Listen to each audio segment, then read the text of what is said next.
বিরতির পর আবারও স্বাগত।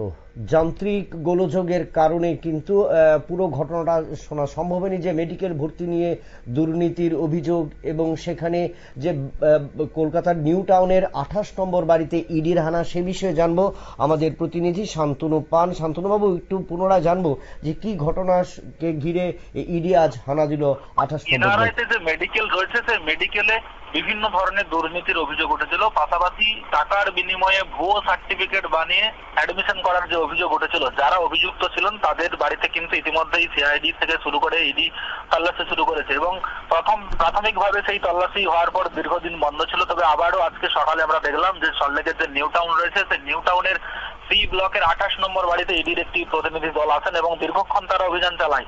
ইডি সূত্রে যেটা খবর, যে এনআরআইতে যে ভুয়ো সার্টিফিকেট বানিয়ে অ্যাডমিশন করার অভিযোগ উঠেছিল, সেই অভিযুক্তদের সঙ্গে কিন্তু দীর্ঘদিন তল্লাশি চালানো হচ্ছে এবং পাশাপাশি তাদের থেকে যে নথি উদ্ধার হয়েছে, সাময়িকভাবে সেই নথিতে অভিযোগের সত্যতা থাকলেও সম্পূর্ণ যে প্রক্রিয়া, সেই সম্পূর্ণ প্রক্রিয়া ইডি তল্লাশি করে কত টাকা কি উদ্ধার হয়েছে এবং কত টাকা এই বিষয় থেকে তোলা হয়েছিল সেইগুলি যেমন খতিয়ে দেখা হচ্ছে। পাশাপাশি এই যে ভর্তিকাণ্ড, সেই ভর্তিকাণ্ড পরবর্তীকালে স্থগিতাদেশও দেওয়া হয়েছিল। তবে সাময়িকভাবে এই যে কাজ, এই কাজ যারা চালিয়ে যাচ্ছিলেন দীর্ঘদিন ধরে, তাদের যে যোগসূত্র রয়েছে, আরো কোনো অন্য জায়গায় যোগসূত্র রয়েছে কিনা সেই বিষয়গুলি খতিয়ে দেখছে বিপ্লব। সেক্ষেত্রে কতজনের বিরুদ্ধে সেরকম অভিযোগ উঠেছিল যারা এই কর্মকাণ্ডে যুক্ত আছে? প্রাথমিকভাবে যখন অভিযোগ উঠেছিল তখন 4 থেকে 5 জন জড়িত ছিল, এমনটাই কিন্তু আমরা সিআইডি সূত্রে জানতে পারছিলাম। তো সিআইডির পরবর্তীকালে যখন সেই মামলা ইডির কাছে যায়, ইডি আর্থিক যে বিষয় রয়েছে সেই আর্থিক বিষয়টি কিন্তু খতিয়ে দেখে এবং দীর্ঘদিন ধরে তারা একটা সময় নিয়েছিল এবং সেই সময় পার হয়ে যাওয়ার পরেও কিন্তু যখন সঠিকভাবে তদন্ত এগোচ্ছিল না বা তারা তদন্তে সামিল হচ্ছিলেন না, তাই জন্য তাদের বাড়িতে যাওয়া হয় এবং বাড়িতে গিয়ে সেখান থেকে বেশ কিছু নথি উদ্ধার করা হয়েছে। তবে কি কি নথি উদ্ধার করা হয়েছে বা আর কি ডিটেলস রয়েছে এখনো পর্যন্ত সিআইডির পক্ষ থেকে জানানো হয়নি।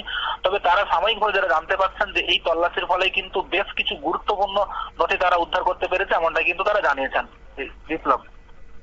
ধন্যবাদ। আপনারা শুনলেন যে মেডিকেলে ভর্তি এবং দুর্নীতির অভিযোগ এবং সল্টলেকের নিউ টাউনের 28 নম্বরের যে বাড়িতে, সেই বাড়িতে কিন্তু ইডি এবং পশ্চিমবঙ্গ পুলিশের তরফ থেকে কিন্তু হানা দেওয়া হয়েছে এবং জিজ্ঞাসাবাদ চালানো হচ্ছে যে বেআইনিভাবে ভুয়ো সার্টিফিকেট দিয়ে মেডিকেলে ভর্তির দুর্নীতি, এই দুর্নীতির বিরুদ্ধে কারা যুক্ত। প্রাথমিকভাবে কিন্তু 4-5 জনের নাম উঠে এসেছিল এবং তাদের সাথে আর কোনো রাঘব বোয়ালরা জড়িত রয়েছে কিনা সেটাই কিন্তু খতিয়ে দেখছে ইডির আধিকারিকরা। নিয়ে নিচ্ছি আরও একটা বিজ্ঞাপন বিরতির, সঙ্গে থাকুন।